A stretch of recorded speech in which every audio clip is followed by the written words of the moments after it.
just wanted to talk a little bit more about the brackets and the spec of it, and the distance you mentioned, 8 inches from the center of the port. I think that's about 2 inches above the top of the actual port 90 on the pipe. So pretty close to the port to really give it that rigid hold.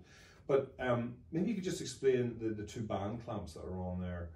They're just regular standard band clamps tightened onto the 6-inch pipe behind, isn't that right?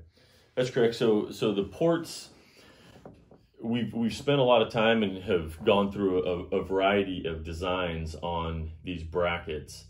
A couple of things that are critical in your install is here, because the port has a kind of oval that comes out to the side of that port 90, you need at least 3 inches of clearance from your pipe at that install. And so when you mount your bracket, you don't want one of your studs to be directly alongside your pipe, or you'll end up, your rough-in install will go fine, but when you go to set finish, you'll end up running into that stud and have to cut it after the fact, which is a messy job. So 3-inch minimum distance.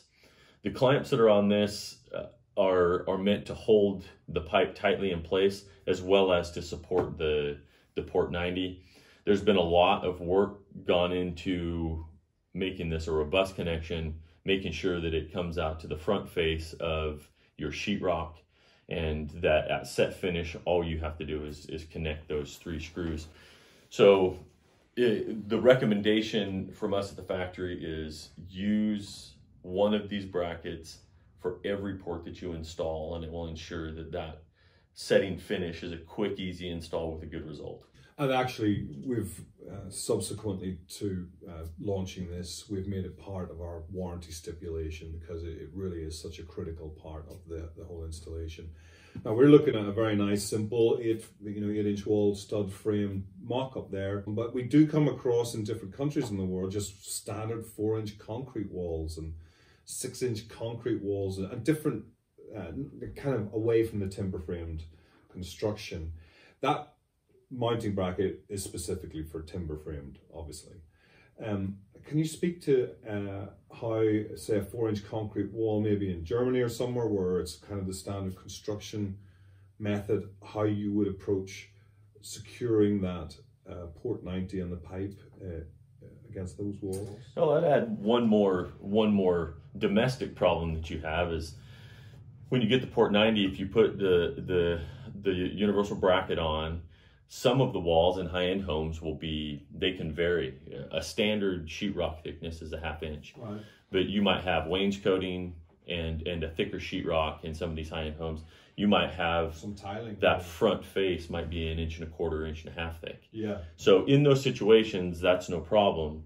We'll deal first with that. So if you have an installation that's the case, you simply buy a regular port 90 that has not been faced, and that then will sit, it can stick out further than your finished face is going to be. And then when you go to set finish, you simply trim the port 90 to that surface, and that gives you your elevation correction for that install. You just have to know that beforehand when you go to do your install. The second thing on concrete, you still inside of those concrete homes have some sort of finish work that goes on inside of the home to finish that wall face. So if you use this bracket and use a concrete screw going into that, whether it's a bonded or a mechanical fastener, you can then they can finish over the top of that. You can do the same thing where you hang the port face outside of the wall and trim it to the finished surface.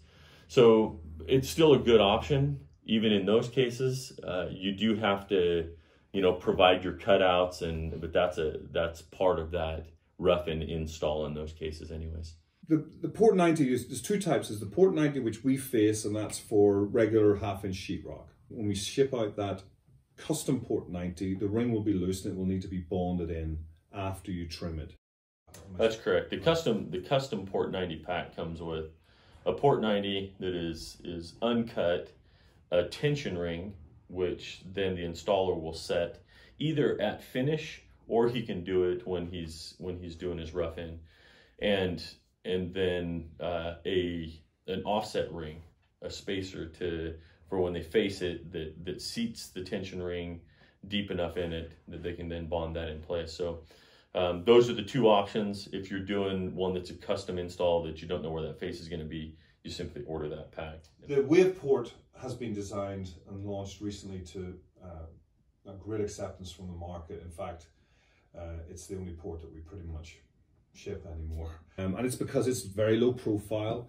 It's a nice finish. It's a powder coated finish, which can be, you know, for certain premium price or an extra volume, can be kind of whatever color. You can powder coat anything, which is great. A really robust motor on it, a simple one connector connection. But really, I just wanted to show, and maybe have you just show us how you actually attach that into a Port 90. It's just 3 screws basically, right? Yeah, that's correct.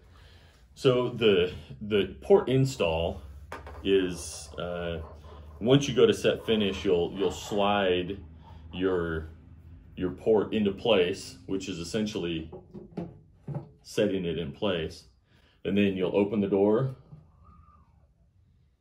and then take your hardware that's provided with your port and you just slip it in. The tension ring being inside just needs you slide your hardware through the tension ring, put a nut on the back of it and tighten it up, and then there's some cosmetic covers that go on that. There's a